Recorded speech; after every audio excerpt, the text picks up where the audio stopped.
Okay, anyway, here we go. Ecclesiastes. The words of the teacher, or also the leader in the assembly, son of David, king in Jerusalem. Now that son of David by itself doesn't automatically identify this teacher as Solomon. Okay? Their concept of sonship in their culture was much broader than ours. We think of a son as literally being a son of a father. Okay, it's like I'm the son of Daryl Franklin. And Dorothy Franklin, my mother as well. And like I don't consider myself the son of anybody else. Even my grandfather, Willie Franklin, I don't consider myself his son. I'm his grandson. It's like in their culture that the word son, or Ben, I think is what it was, is much broader in meaning. A son of David could be the biological son of David. It could be Solomon, the king who became the son who became king after David. It could be any king who came after David, who came from David. Anybody who came from David and was king in Jerusalem technically could fit this criteria. It could be someone who came along. It could be Josiah from the 600s BC, near the very end of the kingship. It could be anybody who is a son of David. Any descendant of David who is king of Jerusalem could fit in that criteria. So that alone, like that phrase alone, doesn't tell us specifically that this is Solomon. We're going to come to that conclusion based on other information we get about this teacher, about what he says about himself, and then what the narrator. This first line was spoken by the narrator, and then we're going to read from the narrator again at the very end of the book, in the last few verses at the end of the book. We're going to get more information about the teacher from the narrator at the end of the book, and also from what the teacher says about himself during the book. That will help us identify this basically as being Solomon. It could only really have been Solomon. But this sentence by itself is not specific enough for us to make that conclusion yet. Anyway, so this is the words of the narrator, like the author of the book. The words of the teacher, the son of David, king in Jerusalem. So now the teacher himself speaks, and he'll be speaking clear through to the end of the book. Meaningless, meaningless, says the teacher. Utterly meaningless. Everything is meaningless. That doesn't sound very pleasant now, does it? This word meaningless could also be translated as futile, and it probably is a little better translated as futile, because it really means, the word I think behind this in the Hebrew is hevel, which is like a smoke or a vapor, and the idea is that it's transient. Everything is transient. Everything is futile. Not that everything is meaningless per se. Not that nothing that we do in life has meaning at all, but that everything we do is futile and transient. It's like trying to catch smoke. I remember one time here in my apartment, we had a gas leak scare. This happens every so often. I don't know why. We got gas coming in from somewhere. I don't know if it's causing me any I've been here for almost 18 years now. I don't know what long-term effects I'm going to have from this gas. But 3 or 4 times over the years I've lived here, we've had a gas scare.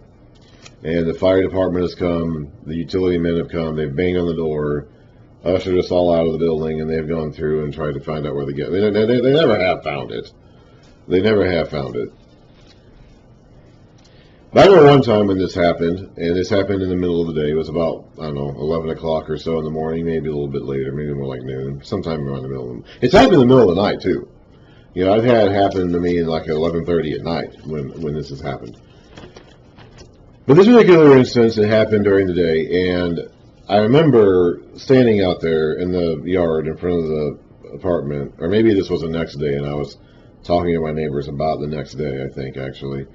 And one of them was smoking, and I remember it was kind of the cold weather, and I remember kind of watching the smoke from his cigarette just kind of go into the air and like disappear. You can't, if I were to reach for it and grab it, it would have disappeared even quicker. You can't grab smoke. You can't grab air. So the word behind this meaningless connotes the idea of smoke or vapor or something that exists for a while and then disappears. It really isn't meaningless. It has a slightly different connotation to it. Meaningless means like there's just no purpose in doing anything. It's not really that. It's communicating the idea more so that whatever we do is short and temporary and transient. But the word behind that, I think, is hevel, which means like smoke or vapor. So meaningless, says the teacher. Utterly meaningless. Everything is meaningless. That's his opening thesis. He'll come back to that again at the end of his words. That's going to be his concluding argument as well. So we're going to be cycling through this. Everything we read from now until the ends of the word of the teacher at the end of the book is going to be an explanation for why everything is meaningless. This book also doesn't have, just like when we read Proverbs, and I said that the Proverbs tend to come in clusters. You know, there's tend to be like a bunch of Proverbs talking about the same basic theme, like all, kind of lumped together in these bunches. But I at least couldn't tell that there was any real pattern to the clusters, which I said I think is purposeful because we're not supposed to look at it as like a structured thing. We're just supposed to constantly go over. It's like having note cards for a test that you're studying for school. Just constantly go over these note cards and memorize them. We're supposed to constantly be thinking about these Proverbs. So the seemingly disorganized nature of their arrangement lends to that. It's like we can't fall into the trap of thinking about them in patterns. We have to constantly keep them cycling through our minds at all times. Ecclesiastes is similar in that he has a topic. He's introducing it here. He's going to come back to it at the end of his words. So everything he says in between is going to be explaining what he means when he says everything is meaningless. I don't know if there's really a pattern to how he weaves his argument around. He's basically just going to be like talking. He starts with his premise of everything being meaningless or futile. He's going to come back to that at the end. In the meantime, he's going to kind of like circle around and cover all different aspects of life and explain what makes them futile, what makes them hevel, breath, or vapor. What does man gain from all his labor at which he toils under the sun? So what is it? What does all matter? What does it mean? In the end, what do you accomplish by doing anything? Generations come and generations go. People are born and people die, but the earth remains forever. The sun rises and the sun sets and hurries back to where it rises. The wind blows to the south, and turns to the north. Round and round it goes, ever returning on its course. All the streams flow into the sea, yet the sea is never full. To the place the streams come from, there they go again. All things are wearisome, more than one can say. The eye never has enough of seeing, nor the ear its fill of hearing. What has been, will be again. What has been done will be done again. There is nothing new under the sun. Is there anything... Okay, so basically he's saying here that everything just kind of constantly happens. The sun comes up, the sun goes down, the sun comes up, the sun goes down. The winds blow from one direction to another direction, to another direction, to another direction. They keep blowing. The streams keep flowing, but they never fill the sea. The sea is always wanting more water to flow into it from the streams. And in all this, human beings come and human beings go. And it's just a constant cycle that has gone on. Solomon is right. I said before, when I introduced the works of Solomon, they were about halfway through the biblical timeline from Abraham to the end of the Bible. And, Abraham lived around 2000 BC, 1900 BC. I believe the last book of the Bible to be written is Revelation, which is penned around 100 AD, so about 2,000 years later. And Solomon lives in the 900s BC, so he's right about halfway through.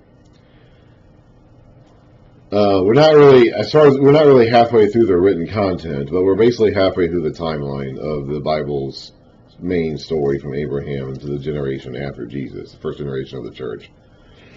And we see a lot of these referenced in Solomon. We're kind of like pausing and looking back at the beginning and back to the garden, because in Solomon's day, Israel came as close as they ever came, or as anyone ever has come, to living in the garden again. So we see a lot of garden imagery, we see a lot of references back to the beginning of Genesis, and we see a lot of points toward the future, how we're going to move forward from here. And this is an example of that. We're going back to the natural order as God made it at the beginning of creation. God cursed the ground so that man would die. But the ground is still here. The earth continues doing all of its stuff. We come and we go, but the earth is still here. The earth was made for us, but the earth is outlasting all of us.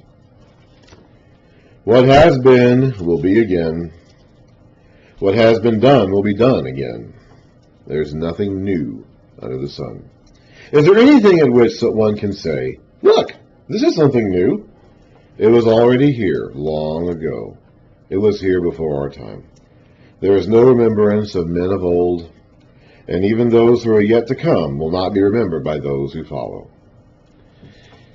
Now, we like to get caught up in shiny new things today. We have a very youth-focused culture. In their day and time, they really didn't. They had a very aged and wisdom-focused culture. We read about that in Job. You know, the elderly and the wise were more respected, and they had the authority. They got to speak first. Because they knew things. They knew things every generation didn't. We read in the book of Job that Job's fourth friend, Elihu, had to wait until all the older men spoke before he could speak. Because he didn't know as much as they did. Or at least he wasn't supposed to. They were older than him. They were supposed to know more than him. They had the privilege of speaking first. We live in a very youth-focused culture today. We live in a very entertainment-driven culture today, and we like to move to all these shiny new things. But all these shiny new things, in the end, are not new. The technology may be different, the standard of living may be different, the culture may be different, but human nature never changes. People come and people go. People are always going to be doing the same things they've always done. There's nothing fundamentally different about the nature of human beings today as opposed to Solomon's time, or Abraham's time, or even the time before Abraham, back in the prehistory of the world. And that is not ever going to change. That is not ever going to change. We cannot do anything to change that. That's basically the purpose, the point of Solomon's message here. We, as human beings living under the sun, can do nothing to change that. So now he's going to explain that to us. I, the teacher, was king over Israel in Jerusalem, or has been king. I have been king over Israel in Jerusalem. I devoted myself to study and to explore by wisdom all that is done under heaven. What a heavy burden God has laid on men. I have seen all the things that are done under the sun. All of them are meaningless, a chasing after the wind. There's the idea of trying to catch the wind, or catch the smoke, or catch the breath. You're always going to be chasing the wind. What is twisted cannot be straightened. What is lacking cannot be counted. So what's done is done. What mistakes have been made have been made. Whatever happened, happened. And we can't do anything to make that unhappen. I thought to myself, look, I have grown and increased in wisdom more than anyone who has ruled Jerusalem before me. I have experienced much of wisdom and knowledge. Then I applied myself to the understanding of wisdom, and also of madness and folly. We read in Proverbs about these two different paths, one that led to wisdom and one that led to folly. Solomon encouraged his hearer at the time, his son, however that may have been, to choose a path that leads to wisdom and reject the path that leads to folly. Here he's saying that he allowed himself to experience both. He allowed himself to experience both wisdom and folly so he could know the difference between them from experience. Then, again, that goes back to the garden. That goes back to the idea of choosing one tree over the other and experiencing the difference between them. Then I applied myself to the understanding of wisdom and also of madness and folly.